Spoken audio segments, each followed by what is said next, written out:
Hi everyone. On continuation with the previous sessions, I'll be continuing with the topic coherent scattering.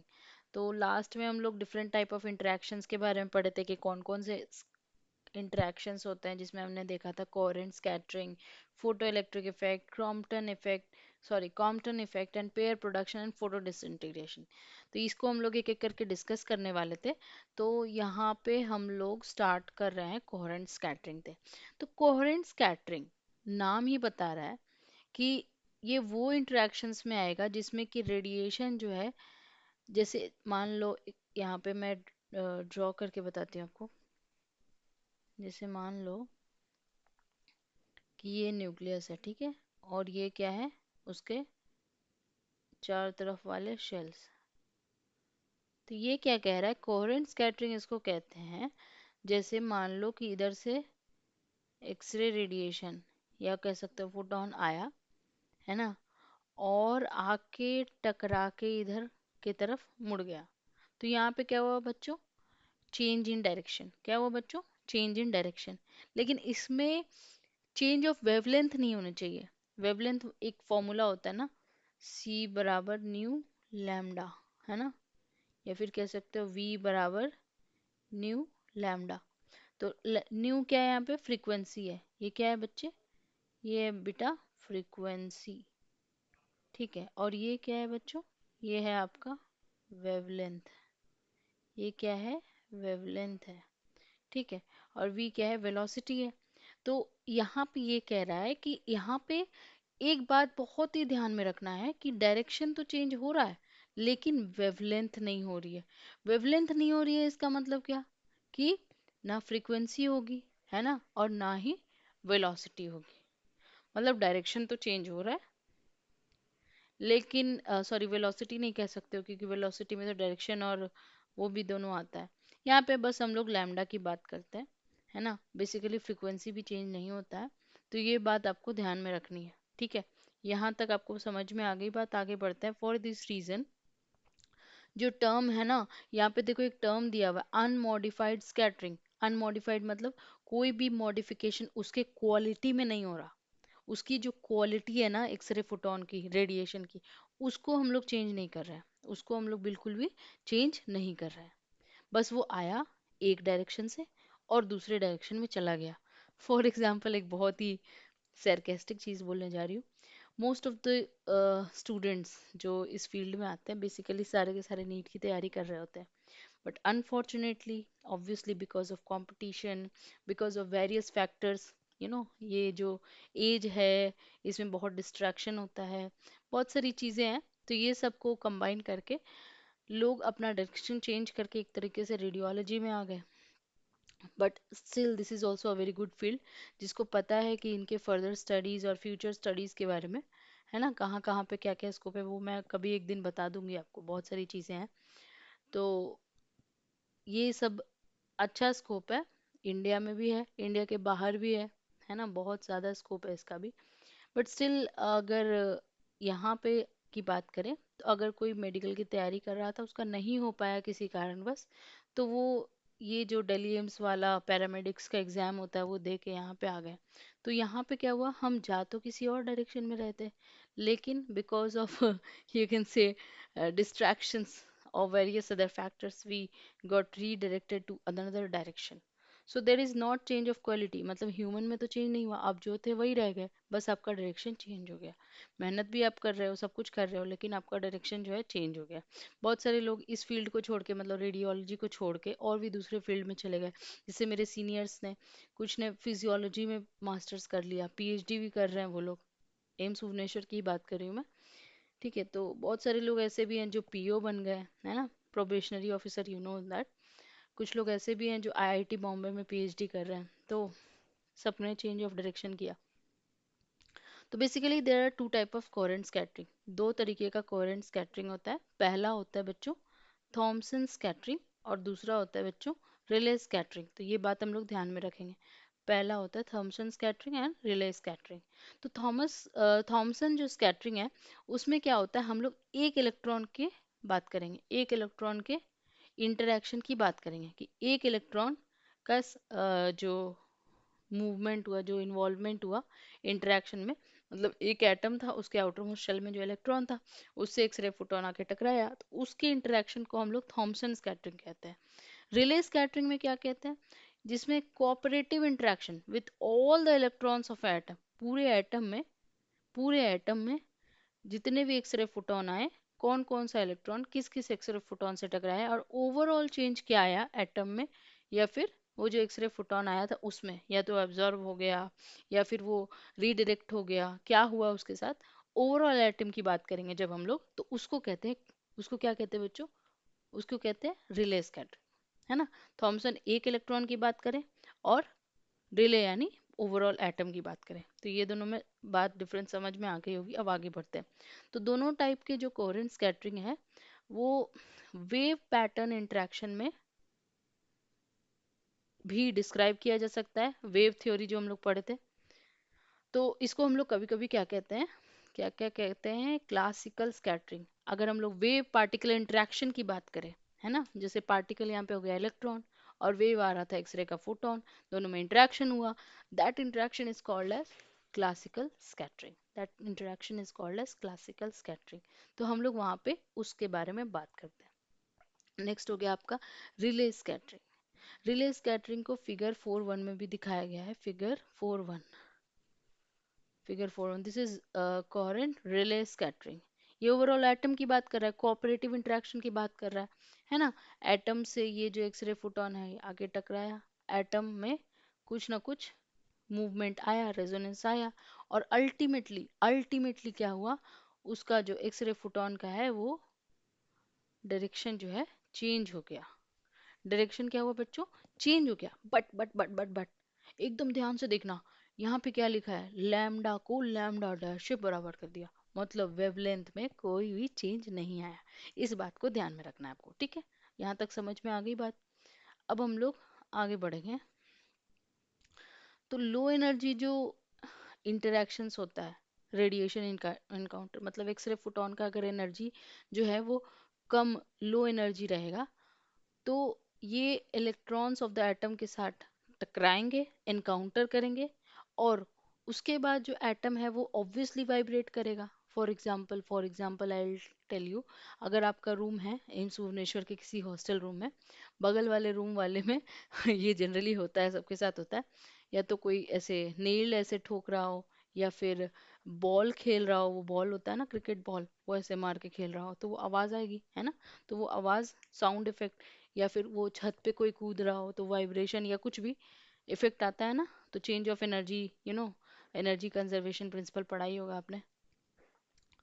तो वो जो effects produce हो रहे हैं वैसे ही यहाँ पे भी होगा, अगर कोई एक्सरे फोटोन आया तो एटम के साथ टकराया तो उसको वाइब्रेट करेगा, है ना, at the frequency of the radiation. ये बात ध्यान में रखना, यहाँ से क्वेश्चन पूछ सकता है आपके कंपटीशन में भी, कि ये जो वाइब्रेट करता है एटम एक्सरे फोटोन से टकराने के बाद, उसकी जो फ्रीक्वेंसी होती है वो फ्रीक्वेंसी किससे मैच करेगी, तो एक्सरे फोटोन, जो इनकमिंग एक्सरे फोटोन है उसकी जो फ्रीक्वेंसी होगी, उसी फ्रीक्वेंसी के साथ वो जो एटम है, वो जो वाइब्रेट कर रहा है एटम, अब वो उसकी और उसकी दोनों की फ्रीक्वेंसी होगी बराबर, ठीक है। आगे बढ़े, यहाँ तक समझ में आया? कोई भी डाउट हो, कुछ भी डाउट हो, please ask me in the comment section, I will add for sure, I add in the next clip, है ना। ये बात ध्यान में रखना, बिल्कुल बिंदास होके पूछो, कोई दिक्कत नहीं है।